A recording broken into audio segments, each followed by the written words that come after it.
ओम नमः शिवाय, ओम नमः शिवाय। शिव हरि बच्चों, बोलो श्री कृष्ण भगवान की जय। विष्णु लक्ष्मी की जय। छोटे छेले गोपाल की जय। अपने अपने माता पिता की जय। अपने अपने गुरुदेव महाराज की जय। भागवत पुराण की जय। भागवत पुराण में 70वां अध्याय, भगवान द्वारा अदिति को वर। श्री सुखदेव जी ने कहा, परीक्षित, अपने पति ऋषि कश्यप के कथा अनुसार अदिति ने 12 दिन तक पायो व्रत का पालन किया। उन्होंने अपनी इंद्रियों और मन को वश में करके भगवान श्री हरि का निरंतर ध्यान किया। एक प्रकार से उन्होंने भगवान के दिव्य स्वरूप में अपने आप को लीन करके निरंतर उनकी उपासना की। तब एक दिन भगवान ने उन्हें साक्षात दर्शन दिया। वह पीतांबर धारण किए हुए थे। उनकी 4 भुजाएं थी और उनमें शंख चक्र गदा और पद्म थे। परीक्षित, अपने सामने भगवान को साक्षात देखकर अदिति ने सादर उन्हें नमन किया और भगवान की स्तुति की। उनका सारा शरीर पुलकित था। वह बोली, हे प्रभु, आप यज्ञ के स्वामी हैं और यज्ञ भी आप स्वयं ही हैं। समस्त जीव आपका ही चरण कमलों का सहारा लेकर इस भवसागर से पार उतरते हैं। आपकी लीलाओं का गान करने से इस लोक का कल्याण होता है। आदि पुरुष जो आपकी शरण आता है, आप उसकी सारी विपत्तियों का नाश कर देते हैं। हे दीन बंधु, आप हमारा भी कल्याण कीजिए। मैं आपको नमस्कार करती हूँ। आप प्रसन्न हो और शत्रुओं पर विजय प्राप्त करने में हमारा सहायक बने। राजन, जब अदिति ने भगवान की इस प्रकार स्तुति की तो भगवान ने उससे कहा, देवताओं की जननी हे अदिति, तुम्हारी चिरकाल लीन अभिलाषा को मैं जानता हूँ। शत्रुओं ने तुम्हारे पुत्र संपदा को छीन लिया है और उन्हें स्वर्ग से भगा दिया है। अब तुम चाहती हो कि युद्ध में तुम्हारे पुत्र उन मत वाले असुरों को जीतकर फिर से अपनी संपत्ति प्राप्त करें। तुम्हारी यह भी इच्छा है कि इंद्रदी तुम्हारे पुत्र जब उन्हें असुरों को मार डाले तब उनकी स्त्रियों को तुम रोते हुए देख सको। तुम चाहती हो कि तुम्हारे पुत्र फिर शांति और संपत्ति संपन्न बन जाएं, समुदायित हो जाएं और यश प्राप्त करें। स्वर्ग पर फिर से उनका अधिकार हो जाए। परंतु इस समय उन पर विजय श्री प्राप्त करना बड़ा कठिन है, क्योंकि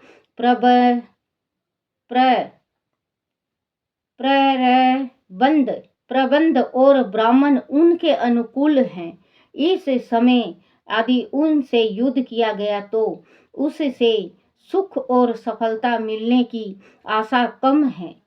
फिर भी तुम्हारे इस अनुष्ठान से मैं प्रसन्न हूँ। मुझे कोई ना कोई उपाय करना ही पड़ेगा। मेरी जो उपासना करता है उनकी उपासना कभी भी व्यर्थ नहीं जाती। तुमने विधि पूर्वक यह पायो व्रत से मेरी पूजा की है।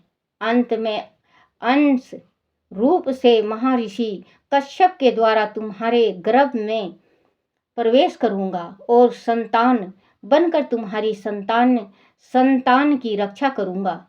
यह बात तुम किसी को भी ना बताना।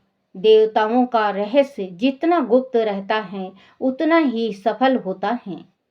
परीक्षित, ऐसा कहकर भगवान अंतर ध्यान हो गए।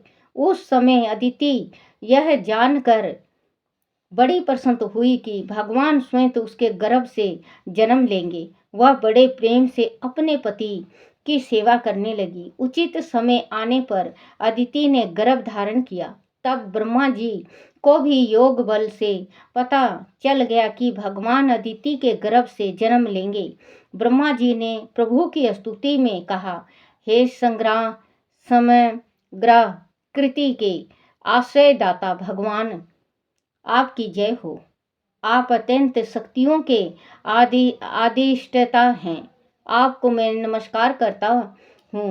हे प्रभु, आप सभी के विधाता हैं और समस्त वेदों के ज्ञाता हैं। आप तीनों लोकों की नाभि में शीतल हैं। तीनों लोकों से परे वैकुंठ लोक में आप निवास करते हैं। आप ही समस्त जीवों के अंत कारण में सदैव निवास करते हैं। आप सर्वव्यापक हैं। आप ही संसार के आदि मध्य और अंत हैं। जैसे जल की तेज धारा तिनके को बहा ले जाती है, वैसे ही आप काल रूप से संसार का संचालन करते हैं। आप चराचर प्रजा और प्रजापतियों को उत्पन्न करने वाले मूल कारण हैं। आप ही जल में डूबते हुए को नौका के समान सहारा प्रदान करते हैं और आप ही स्वर्ग से भगाए गए देवताओं के रक्षक हैं। आप ही उनके आश्रय हैं। मैं बार बार आपको नमन करता हूँ। बोलो श्री कृष्ण भगवान की जय। श्री भागवत पुराण की जय। भागवत पुराण का 18वां अध्याय। भगवान वामन का राजा बलि की यज्ञशाला में प्रवेश। बोलो श्री कृष्ण भगवान की जय। श्री सुखदेव जी ने कहा, परीक्षित, जब भगवान ने अदिति के गर्भ से जन्म लिया उस समय चंद्रमा सावन नक्षत्र श्रवण गर्भ से जन्म लिया उस समय चंद्रमा श्रवण नक्षत्र पर थे। भाद्रपद मास के शुक्ल पक्ष की द्वादशी की उनका जन्म अभिजीत मुहूर्त में हुआ था। उनके जन्म को सभी ने मंगलमय बताया। उस द्वादशी को विजय द्वादशी के नाम से जाना जाता है। भगवान के जन्म के समय मंगल गान गाए जाने लगे। वह दोपहर का समय था। आकाश में पुष्प वर्षा होने लगी। गंधर्व और अप्सराएं नृत्य करने लगी। शंख, ढोलक, मृदंग और मजीरा बजाए जाने लगे। महर्षि कश्यप ने भगवान को अपनी योग माया से शरीर धारण करते देखा तो वह विषय में भर कर आनंदित हो उठे। अदिति तो अपने पुत्र को देखकर धन्य हो उठी थी। कुछ ही समय में भगवान ने वामन ब्रह्मचारी का रूप धारण कर लिया। उनके उस अद्भुत रूप को देखकर सभी उनकी जय जयकार कर उठे। महर्षियों ने उनके सभी जात कर्म संस्कार कराए। जब उनका उपनयन संस्कार होने लगा तो ज्ञात्री के आदिष्टता सविता ने स्वयं उन्हें ज्ञात्री का उपदेश दिया। देवगुरु बृहस्पति ने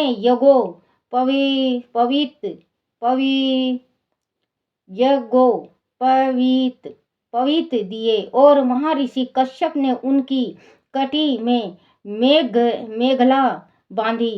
पृथ्वी ने उन्हें कृष्ण मृग का चमर, चंद्रमा ने दंड, माता अदिति ने कोपीन और कोटि वस्त्र एवं आकाश ने छत्र प्रदान किया। ब्रह्मा ने कमंडलू, सप्तऋषियों ने कुश और सरस्वती ने रुद्राक्ष की माला समर्पित की। यज्ञों के राजा कुबेर ने उन्हें भिक्षा पात्र और भगवती उमा ने उन्हें भिक्षा दी। उनके बाद वटु वटु भेषधारी भगवान ने वामन वा, भगवान ने वाहन किया।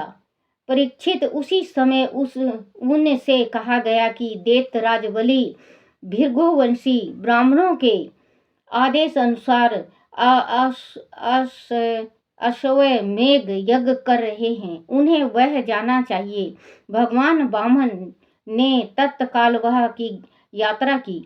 नर्मदा नदी के उत्तरी तट पर भृगु कच्छप नाम का एक सुंदर स्थान है। वहां पर भृगुवंशी ब्राह्मण राजा बलि से अवश्य अश्वमेध यज्ञ करा रहे थे। उन लोगों ने दूर से भगवान वामन को आते देखा तो ऐसे प्रतीत होने लगा कि जैसे उस ओर सूर्य उदय हुआ हो। उनके तेज से वह बैठे सभी ब्राह्मण, यजमान और अन्य लोग निस्तेज से हो गए। उन्हें लगा कि जैसे यज्ञ देखने के लिए स्वयं सूर्यदेव, अग्नि और सनत कुमार चले आ रहे हों। भृगु पुत्र शुक्राचार्य भी ऐसे ही कल्पना करने लगे। उसी समय हाथ में छात्रा दंड और जल से भरा कमंडलू लेकर भगवान वामन ने वहां प्रवेश किया। इस प्रकार अपनी माया से बने ब्राह्मण भेष में ब्रह्मचारी, क्योंकि ये बोने थे, बहुत ज्यादा बोने, ये जो वामन बने तो बोना रूप था इनका, बहुत छोटे से थे, छतरी ले रखा था हाथ में और मृग छाला पहन रखा था। ब्राह्मण थे ना, ब्राह्मण के घर जन्म लिए थे, ब्राह्मणी बन गए, तो ब्राह्मण बन के आए थे। क्योंकि वैसे तो ये इससे जीत नहीं सकते थे, क्योंकि ब्राह्मणों का उस टाइम प्रबल चल रहा था। उनकी जो कुंडलियां में लगन होती है, जो ग्रह होता है, ग्रह बहुत उनका बलवान था। तो भगवान खुद ही रूप धारण किए, वामन का रूप धारण किया उन्होंने, और 3 पग भूमि इनसे दान में लेंगे। माया से बोने कमंडलू लेकर भगवान वामन ने वहां प्रवेश किया। इस प्रकार अपनी माया से बोने बने ब्राह्मण भेष में ब्रह्मचारी भगवान ने जब वह प्रवेश किया तो सभी आदर के साथ एकाएक उठ खड़े हुए। उन्होंने भगवान वामन का आदर सत्कार किया और उन्हें आसन प्रदान किया। दैत्यराज बलि ने उनसे कहा, ब्राह्मण कुमार, मैं आपका स्वागत करता हूँ और आपको नमन करता हूँ। आज्ञा दीजिए, मैं आपकी क्या सेवा करूं? आपको देखकर मुझे ऐसा प्रतीत हो रहा है कि जैसे महर्षियों की तपस्या की मूर्तिमान होकर यहाँ पधारे हो। आज आप मेरे घर आए, इससे मेरा वंश पवित्र हो गया और मेरे पितर तृप्त हो गए। मेरा यह यज्ञ भी सफल हो गया। हे ब्राह्मण कुमार, आपके पांव पखारने से मेरे सारे पाप नष्ट हो गए। विधि पूर्वक यज्ञ करने से जिस फल की प्राप्ति होती है वह मुझे अनायास ही प्राप्त हो गया। मुझे आज ऐसे प्रतीत हो रहा है कि आप किसी इच्छा से ही यहाँ पर पधारे हैं। आप जो चाहते हो वह मैं आपको दूंगा। गाय, सोना, चांदी, सुसज्जित घर, पवित्र अन्न, पीने का जल, सोम रस, विवाह हेतु कुंवारी कन्या, संपत्तियों से भरे गांव, घोड़े, हाथी, रथ और जो कुछ भी आप चाहते हो मांग लीजिए। मैं आपको बिना किसी हिचकिचाहट के वह सब दूंगा जिसकी आपको इच्छा है। मांगने पर मैं अपने वचन से पीछे नहीं हटूंगा। आप चाहें तो तीनों लोक की संपदा भी मैं आपको दे सकता हूँ। बोलो श्री कृष्ण भगवान की जय। श्री कृष्ण गोविंद हरे मुरारी, हे नाथ नारायण वासुदेवाय, हे नाथ नारायण वासुदेवाय, हे नाथ नारायण वासुदेवाय।